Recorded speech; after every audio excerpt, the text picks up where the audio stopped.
am revenit. Ăsta o să fie un clip fain. Am uitat să vă spun în clipul trecut că există și a doua moarte, cea a corpului astral, pentru că după ce pleci în dimensiuni mai superioare, cam renunți la corpul astral și te focusezi doar pe restul corpurilor de care am discutat în trecut, deci la corpurile subtile sau cu sinele superior și cum venim aici pe pământ. Ok. Trezirea spirituală și niveluri de conștiință. Vă spuneam în clipul cu dimensiunile, că, știți, 12, o să tot mai repetăm asta, 12 dimensiuni cu 12 subtonuri, 144 dimensiuni, asta dă 144 nivele de conștiință pe care le putem experimenta pe aici, prin univers. 144 de cât din 144 suntem conștienți? Bună întrebare. Ok, haideți să continuăm. Avem așa, v-am făcut o statistică intuitivă cu un sistem filozofic ca să avem un punct de vedere, să știm de unde le luăm și cum le înțelegem. Și avem așa 4 categorii. Ignoranții, adormiții total sau comatoși existențiale mai spune, sau păcătoși sau ăia care sunt ultima speță. A doua categorie, treziții spirituali care încep să le facă clicuri să zică ia stai mă, că e cu energie, cu alte chestii. Deja încep să te trezești, încep să te gândești, aoleu, am intrat într-o lume nouă, ce se întâmplă aici? Cei care sunt mai iluminați decât atât, iluminații i-am numit eu, și al patrulea nivel, maestri înălțați. Ok. Ignoranții adormiții sunt undeva la 88%, ăștia îi găsim în acel astral inferior, de care am discutat în clipul trecut, da? 88% e plin acolo de așa ceva. Ignoranța, adormire, se doarme la greu pe planeta asta. A doua etapă sunt treziții spirituali, care deja începe cu astralul superior. Începe deja și ne gândim, e ceva. Și sunt undeva la 7-8% pe planetă, ceea ce e foarte puțin, foarte puțin. A treia categorie sunt cei mai iluminați, care se află de la dimensiunea 5-a, în sus și în am spus între 3 și 4%, de 3 și 4% raportat la ce? La toate spiritele care se află și înconjoară această planetă, da? Ce dacă sunt unde 7 miliarde, 7 ori 7, peste 49 de miliarde de spirite individuale, da? Deci foarte mult.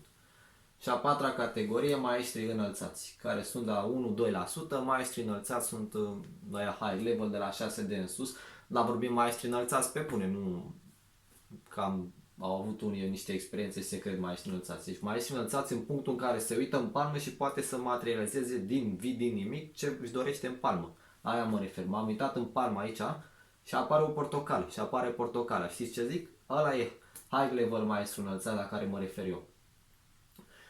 Ce trebuie să știm? Trezirea asta spirituală sau trezirea conștiinței ce este? Este cât de conștienți devenim de faptul că există conștiință, că există doar conștiință, cât de mult întrupăm din sinele superior, cât de mult contact avem cu el și cât de mult îl întrupăm aici pe pământ, în 3D. Aia este de fapt trezirea. Și cu cât întrupăm mai mult din sinele superior, cu atât ne trezim mai intens. Suntem mai conștienți, avem lecții de viață învățate și parcurgem etape, mergem înainte.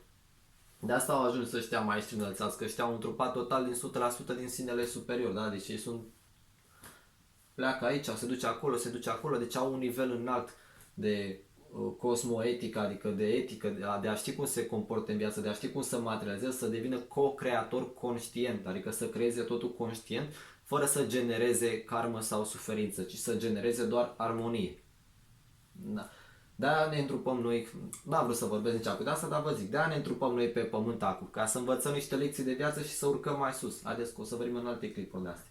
Deci ține minte că nu este pe principiu, am fost adormit, m-am trezit acum spiritual, gata, nu mai am cum să mă mai trezesc mai mult decât atât. Sunt etape în etape. Și haideți să discutăm care ar fi etapele după ce ne-am trezit primul șoc pe care l-am avut cu toții. Zic eu că l-am avut, nu știu dacă e cineva ce nu l-a avut aici pe pământ. Ce trezit spiritual. Încep deodată să simți energii în jurul tău, încep să simți corpul emoțional, încep să plângi fără motive, încep să simți nevoia începe jobul să pice deodată, începe deodată să pice și prietenii, familia, totul relații, totul în jurul tău pică. De ce? Pentru că dacă te aflai pe vibrația asta, ai trecut aici, iar aici este altă lume și deja trebuie să înveți cum să rămâi aici. Dacă trebuie să rămân aici, nu mai sunt sustenabile cele de aici, da? Deci trebuie să urc înapoi acolo sus. Și ca să urc acolo îmi cere o anumită conduită, o anumită vibrație, o anumită etică, da? Deci nu se mai putea cu ce știam eu din trecut. Apar stări de detoxifiere, de indigestie, de vomă, deci tot felul de stări. Încep să simți nevoia să arzi tămâie, încep nevoia să stai puțin mai retras sau încep nevoia să vorbești cu oameni care au parte doar de chestii spirituale, încep să citești foarte multe cărți în zona spiritualitate, ezoterism și slavă Domnului că ne aflăm în era asta informație unde este plin internetul de așa ceva și ai o abundență de informații. Alte etape, ce mai sunt? Începi să simți nevoia să-ți cumperi cristale, simți nevoia, începi să simți emoțiile celorlalți, începi să fii mai senzitiv, da? Pentru că începi să devii mai conștient de restul corpurilor subtil și devii mai ușor senzitiv și brusc se reactivează probabil și alte talente din alte vieți dacă ai avut parte în această zonă a spiritualității. Plus că apar și alte ființe și alte chestii pe care o să mai discutăm pe viitor despre asta. Mai departe ne trezim mai intens și mai intens până ajungem la pragul de 5D, chiar de 6D mai încolo așa. V-am făcut aici 3 categorii. Cam la ăștia de 88% sunt așa, care zic că nu există Dumnezeu sau că ei se roagă la un Dumnezeu. Da? După aceea când ne ducem așa în zona de trezire, de iluminare, începem să conștientizăm, păi eu sunt Creatorul, eu sunt Dumnezeu care creez în viața asta, eu sunt conștiința care creează. Intrând și mai adânc, în mai înălțat și mai încolo decât atâta, ajungi la concluzia că există doar conștiință, nu există un eu separat de sursă care să zică eu creez, ci există doar conștiință, da?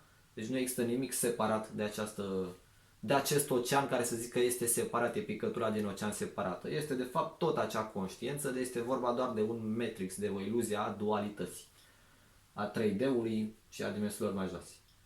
Bun, tot la aici la 88%, sunt oamenii care vin să zic că ignoranța și eliberarea nu există. După aceea când te trezești mai intens, începi să spui ignoranța și eliberarea se deosebesc, adică există diferență între cei ignoranți și cei care sunt eliberați. Și după aceea, cu cât intri și mai adânc în trezirea spirituală, ajungi la concluzia nu există nici eliberare, dar nici iluminare. Adică nici eliberare, nici ignoranță. Ce există o singură conștiință ce se manifestă. Da? Când începem să ne trezim prima dată, primul lucru pe care vedem este ignoranța din oameni. Pe principiu, băi, ia uitați în ce lume mișto am intrat eu, haideți și voi cu mine. Da, și îți dai seama că ei nu vor și îți dai seama că faci diferențele astea. Ăla este ignorant. Ușor, ușor, cu cât parcurgi în etape de evoluție spirituală, îți dai seama nu e nicio ignoranță, nu e nicio eliberare, este pur conștiință, sunt treaz. Când l-a întrebat cineva pe Buddha ce este, i-a spus că este treaz. Nu e nici zeu, nici nimic, nici nimic, nici nimic. Era treaz, atât. Și a dat seama că este conștiință. Ok. Ce mai trebuie să vă spun aici? Niveluri de conștiință. Mă lovesc de multe situații. Una este un medic la nivelul ăsta de conștiință sau orice altceva, nu neapărat medic. Medic, astrolog, preot, polițist, orice ar fi, la nivelul ăsta de conștiință, adică vede lumea de la nivelul ăla. Și alta este un medic la nivelul ăsta, sau un astrolog, sau un polițist, sau un politician și așa mai departe. Sunt diferențe mari, pentru că unul vede de aici, unul vede de aici.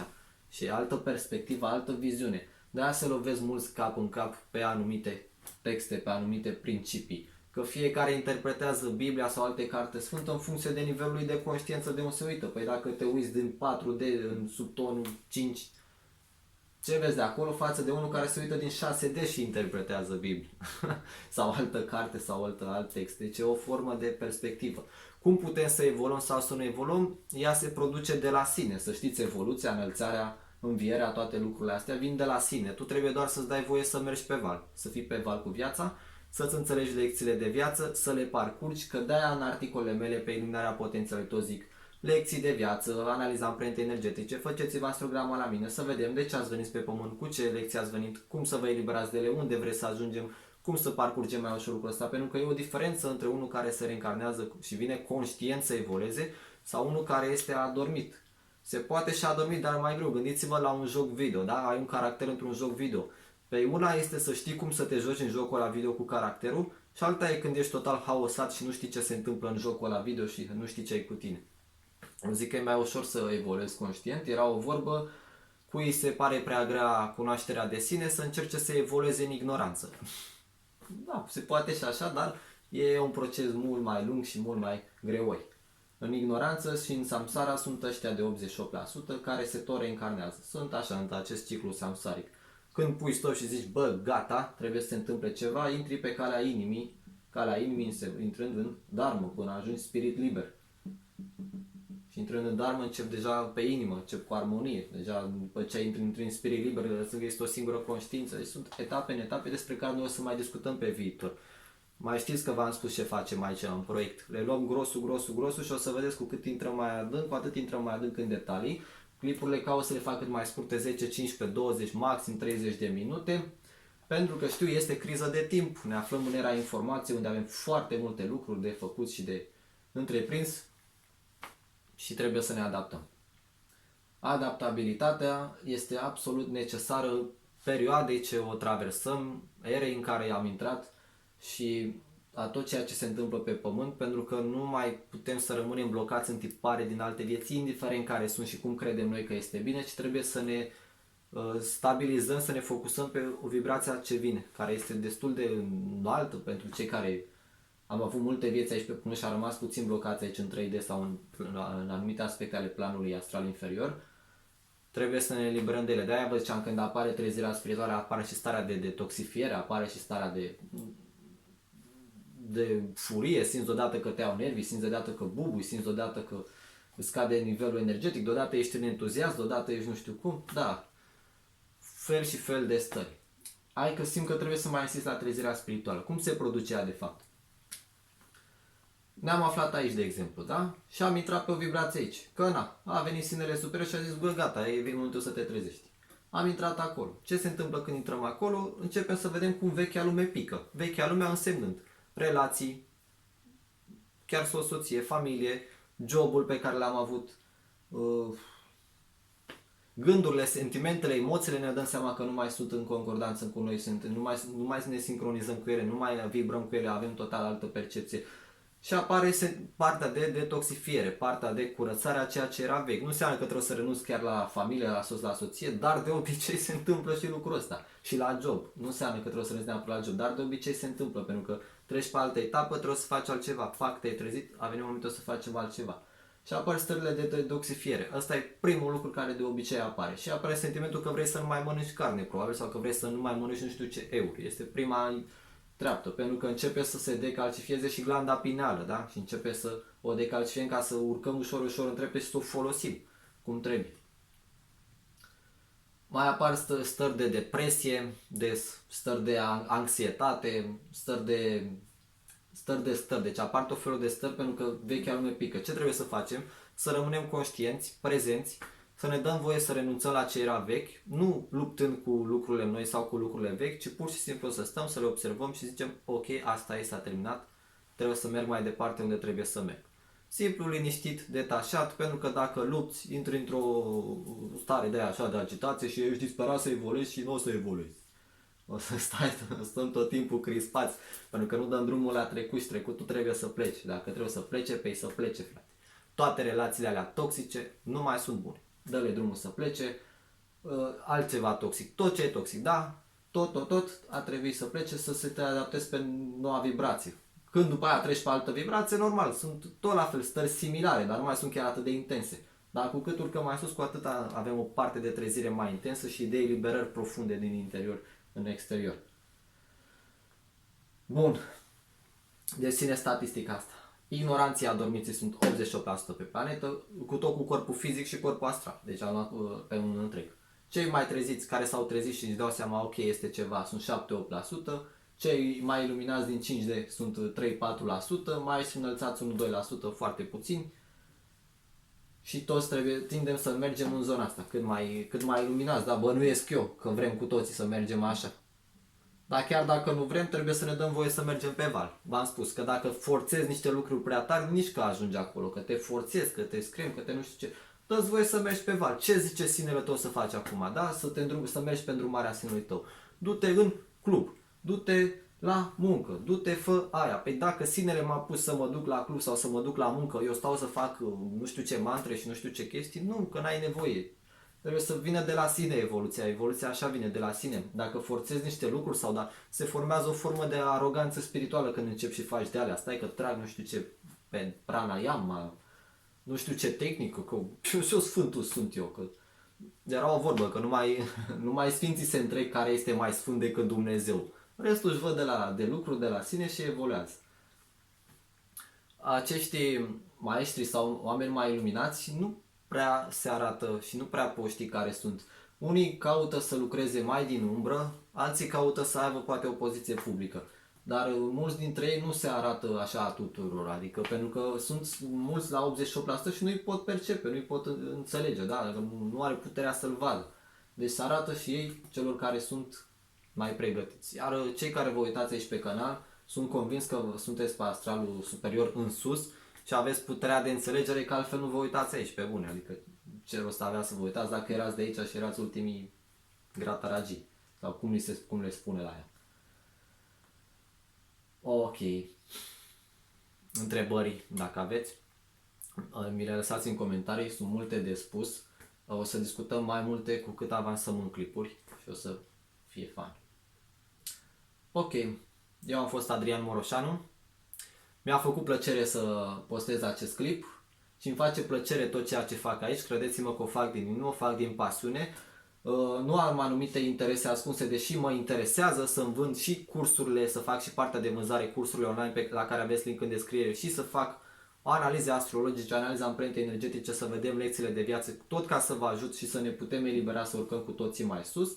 Mă interesează și partea asta, este firesc, nu este nimic rău în lucrul ăsta, dar dorința profundă a inimii este de a da cunoaștere și de a vă ajuta și de a vă face clipuri să înțelegeți ce se întâmplă pe planeta asta, pentru că dacă nu înțelegem ce se întâmplă pe planeta asta, este un haos total și citim tot felul de chestii din tot felul de materiale și chiar că nu mai înțelege nimic. Iar responsabilitatea mea este să structurez toate lucrurile astea, să fac o structură, să aduc un sistem, să aduc ceva și practic, cum sunt analizele pe care le fac, cursurile pe care le fac și o să facem și meditații pe canal pe viitor, o să vedeți, ca voi să aveți parte de o evoluție conștientă și în acord cu sinele superior.